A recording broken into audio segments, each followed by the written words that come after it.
Hey guys, with this video I want to show you how I'm going to go about replacing my pressure tank of my well.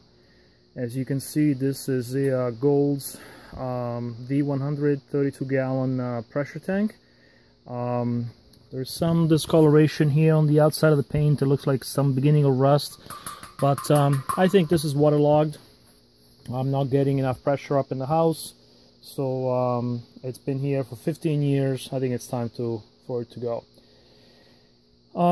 So basically the way this works is at this point, since you do this only about 10 years or so, it's a good time to replace all this copper, all of these fittings, the T and the gauge, the pressure switch, check valve, as well as the cutoff valve to the rest of the house. In fact, as you can see, this is started leaking just a few days ago, so this is very timely anyways. The pressure switch is probably leaking right underneath there, right at this joint, so this could be fixed very easily. But again, not having enough pressure in the house, it's time to just replace the whole thing.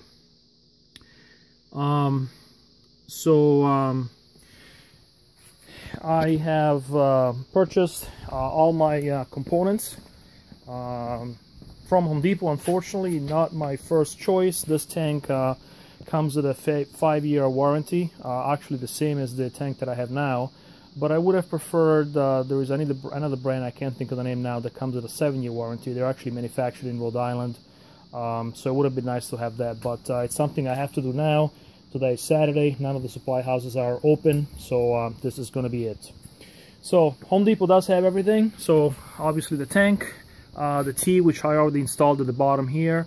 Let me show you how this looks like underneath. It does have a steel fitting underneath, as opposed to plastic. It also does have the a metal hoop here, as opposed to actually my previous tank, which is plastic. This obviously not a big deal. Obviously that one lasted 15 years, so who cares? The one that I was concerned about is to make sure that this is steel. I don't know what I have on my tank now, but some of them come with plastic, and better to have this metal. So the T comes off of there, and then all the components are right here. I have my valve, my pressure gauge, my pressure release valve, my pressure switch with the nipple for the extension, and then finally the check valve goes like that, and of course the drain spigot there.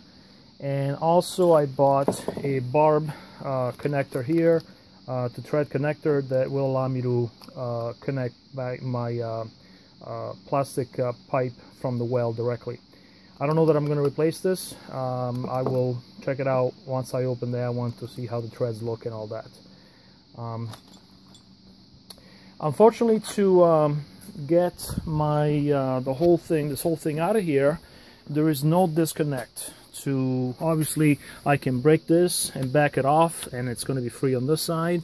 But on this side, there is no way to disconnect this. So what I have to do here is cut this 1-inch pipe that I have here, and then that way I can, obviously take this whole thing out, rebuild the whole assembly, put it back here, and then everything should fit exactly as it is right now. To join this back up, I have two options. I can use a simple fitting that just slips in, and then once the pipe is underneath here, slide it up, solder it in place, and you're done. The next option, which I actually did buy, is to put a union in here. That way you have a break here, and you just join it together when you need to. I bought it just because that would be the nice thing to do. However, it turns out that union is like $12–15 or something like that. This is something that I haven't touched in 15 years, and so a $5 union is probably a joint is probably just as good as putting the union, which I'll never touch. So copper is expensive. I don't think there is a need to spend all that money. So I'm going to be taking this apart right now. Before I do, actually, I'm going to assemble the other tank. so that way it's ready to slide in and I don't have to keep the water off from the house for too long. Okay, so it's all assembled.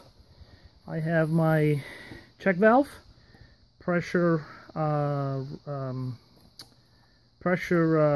release, thank you very much, the extender nipple, the pressure switch, pressure gauge, drain valve, and cutoff for the house.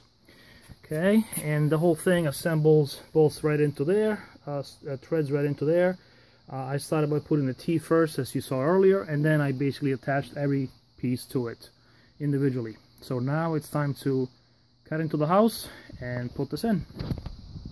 One other thing I want to point out is that the tank came pre-charged with 40 pounds of pressure up here in the top section, and versus the switch is the 30-50. Okay, so that means that my cutting pressure is 30 psi, and that the pressure of the tank needs to be set at 2 pounds below the cut-in, which would be 28. So I lowered that pressure already. Okay, so I was able to disconnect from that end, and now I'm working on disconnecting this end. There is no easy and nice way to do that other than to cut this pipe.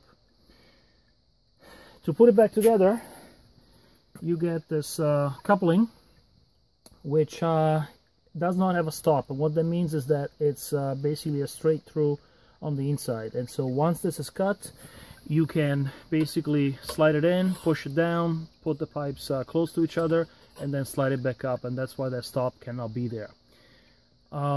Before you cut the pipe, give it a clean. That way it's easy to do that now that it's one solid piece, and then of course later, before it's fluxed and resoldered, it has to be cleaned again and make sure it's degreased.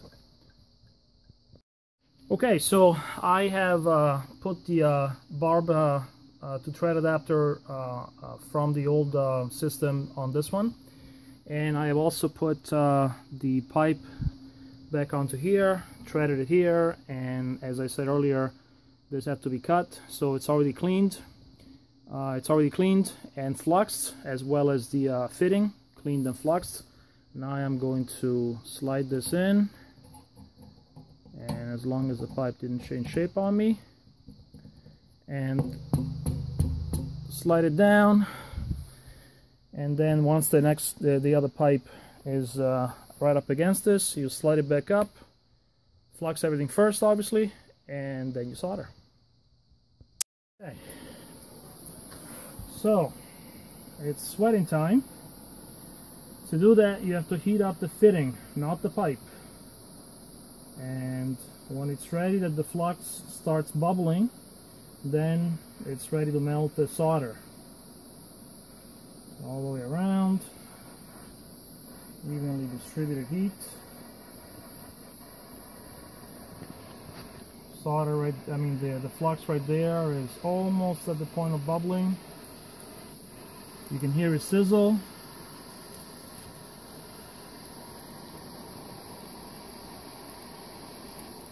Sooner or later it's going to start melting.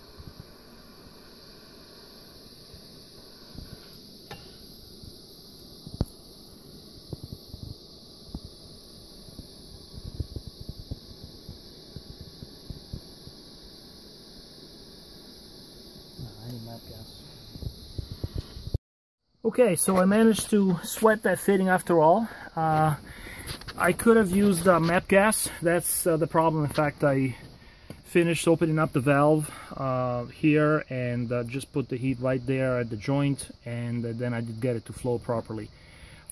So this is regular propane. They have MAP gas, which is a yellow can.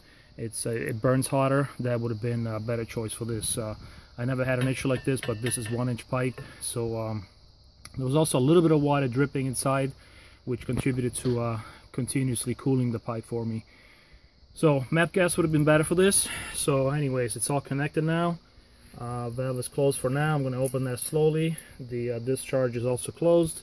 I reconnected all the wiring. So I'm about to flip the switch. Okay, so I turned the breaker on. Nothing's happening because my switch is still off up here.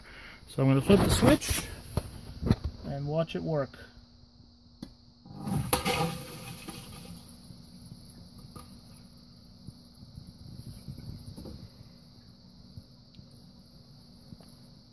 Okay, I'm going to stop it and check for leaks.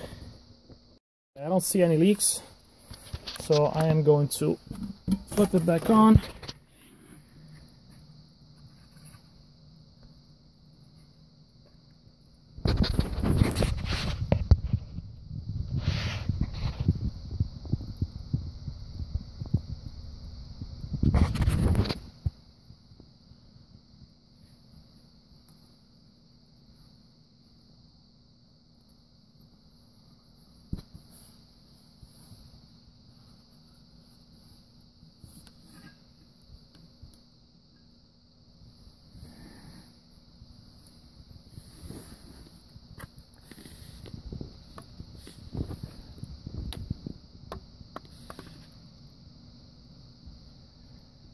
No leaks. Pressure's climbing. It should stop now at 50. Click. Very well, it works. Now I'm going to open the house. And this one leaks. Ah, boy. Okay, so what I'm going to do is I'm going to heat it up again, trying to get some side of the flow in there and see if that fixes my problem. Okay, so clearly I'm not a plumber, but I was able to reheat this fitting, and to the point where the solder melted again. I just put some more flux on the outside, and that it seemed to draw that in as well. I turned this back on. It's at pressure. I open the valve, and everything seems to be holding. So it's time to wrap this up and clean up and put all the tools away. All the fittings are dry. Everything is perfectly dry, even inside there where the T connects to the tank. My wiring is all connected up. Job done. Okay, hope this was helpful for you guys, and it's not very complicated. Just make sure that the fittings don't get stripped. So when you start feeling some resistance, stop. I have cracked them before, and this is probably the most complicated part. I wish that plumbers at the very beginning would install a union there, which I could have done, but again, something that won't get touched for another 15 years hopefully, so no need to do that. And this portion of the fitting of the system was the original. I also reused that fitting right there. Save some money. That's it. Good luck.